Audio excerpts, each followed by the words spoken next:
बिस्मिल्लाहिर्रहमानिर्रहीम।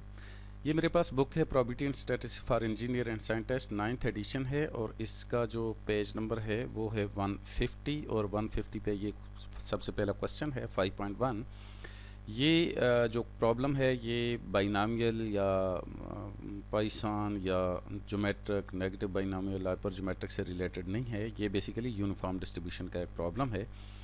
तो उसमें लिखा है random variable x that assume the values x1 to xk is called discrete uniform distribution. तो ये डिस्क्रीट यूनिफॉर्म डिस्ट्रीब्यूशन टाइप एक हमारे सामने प्रॉब्लम है, तो इसको भी हम कर लेते हैं यहाँ पर।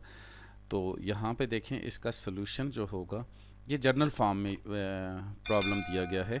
तो यहाँ पर इसका जो हमारे पास प्रोबेबिलिटी मास फंक्शन है वो क्या है 1/k और इसकी वैल्यूज़ जो है जो दी हुई हैं वो उसने x1 x2 और इसी तरह से अप टू xk दी हुई हैं। और ये क्या चीज़ है यहाँ पर x इज़ इक्वल टू ये उसकी वैल्यूज़ हैं। जिस तरह x की वैल्यू 0 1 2 3 होता है तो इसी तरह से उसने यहाँ पर दिया हुआ है। तो अदरवाइज़ ये 0 है 0 एल्स वेयर।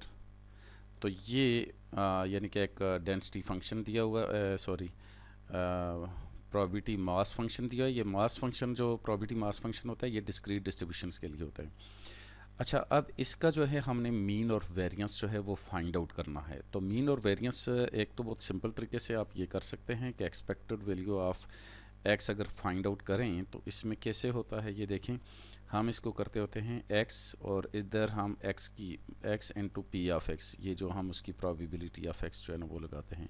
ये पी ऑफ एक्स जो है ना बेसिकली ये क्या है, ये एफ ऑफ एक्स है या पी ऑफ एक्स किसी से भी डिनोट कर सकते हैं। ये सारी पी ऑफ एक्स ये है।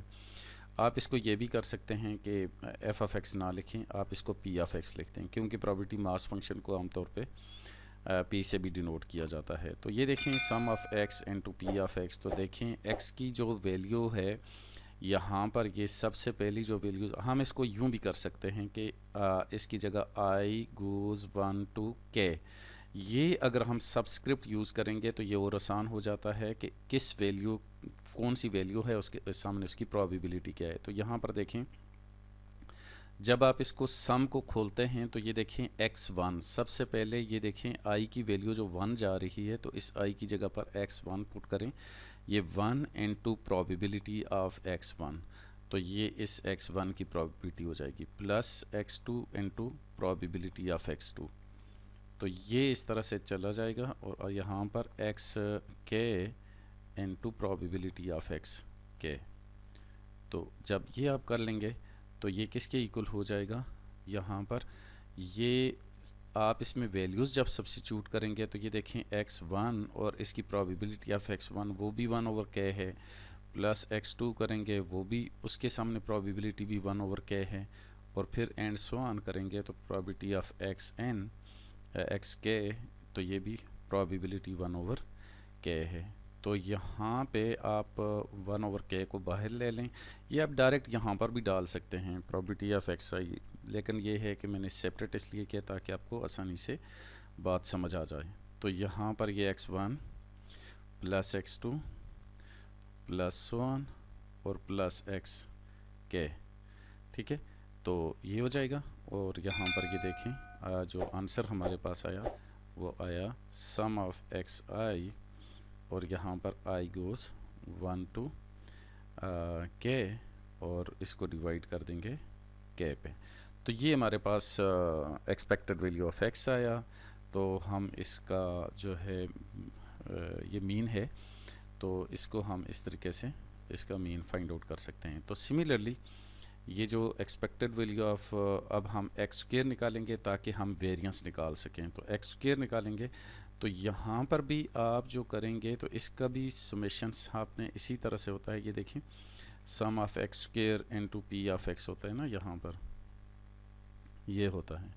या इसकी अगर वैल्यूज़ आपने पुट करनी है तो यहाँ पर आप इसको इस तरीके से करेंगे कि उसकी ये देखें i गोज़ 1 to n करेंगे और xi स्क्वायर और इनटू प्रोबेबिलिटी ऑफ xi ये कर लेंगे। तो अब ये देखें जिस तरह ऊपर आपने खोला इसी तरह से आप यहाँ पर भी खोल सकते हैं। ये n नहीं है, यहाँ पर k तक है, ये k तक वैल्यूज़ जा रही हैं।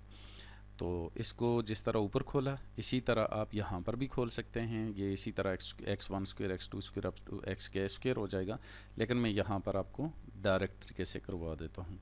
तो यहाँ देखें i गोज़ 1 to k और यहाँ पर x i स्क्वायर हो जाएगा, और ये प्रोबेबिलिटी चूँकि 1/k है तो हम डायरेक्ट सब की प्रोबेबिलिटी कॉमन है तो इसलिए 1/k जो है वो हमने लगा दिया। तो ये देखें हमारे सामने ये प्रोबेबिलिटी आ गई है, sorry expected value of x square आ गया है कि sum of x square over यहाँ पर एक्स आई स्क्वायर और यहाँ पर आई गोज़ 1 to k, तो ओवर k हो जाता है। आप इसको यहाँ पर यूँ भी लिख सकते हैं कि अगर आपको ये इस तरह से ये समेशंस की फॉर्म में मुश्किल लग रहा है तो आप यानी कि ये सबस्क्रिप्ट की फॉर्म में मुश्किल लग रहा है तो आप यहाँ पर सम ऑफ एक्स ओवर के लिख सकते हैं। और इसको आपने ये जो है अगर ये इस तरीके से लग रहा है तो आप इसको sum of x square and over k यानी कि वेरिएबल की फॉर्म में लिख सकते हैं, ये हो जाएगा। और फिर उसके बाद जो है ना नीचे आप इसका मीन और वेरिएंस निकालना था तो वेरिएंस इसका आ जाएगा, यहाँ पर क्या हो जाएगा expected value of x square, ये आपका फार्मूला है वेरिएंस निकालने का, minus expected value of X whole square. तो जस्ट जो ये ऊपर आपने लिखा है तो आप इसमें सब्स्टिट्यूट कर देंगे। तो ये देखें सम ऑफ एक्स स्क्वायर हो जाएगा ओवर के और यहाँ पर minus sum of x over के का होल स्क्वायर हो जाएगा। तो अभी आप इतना ही रखेंगे क्योंकि ये सारा जो है ना थ्योरेटिकली मतलब उसने पूछा है तो हमने भी इसको थ्योरेटिकली सॉल्व करके दे दिया है। तो ये न्यूमेरिकल तो नहीं है, अगर न्यूमेरिकल होता तो हम यहाँ पर वैल्यूज़ जो है ना वो सब्स्टिट्यूट करते हैं।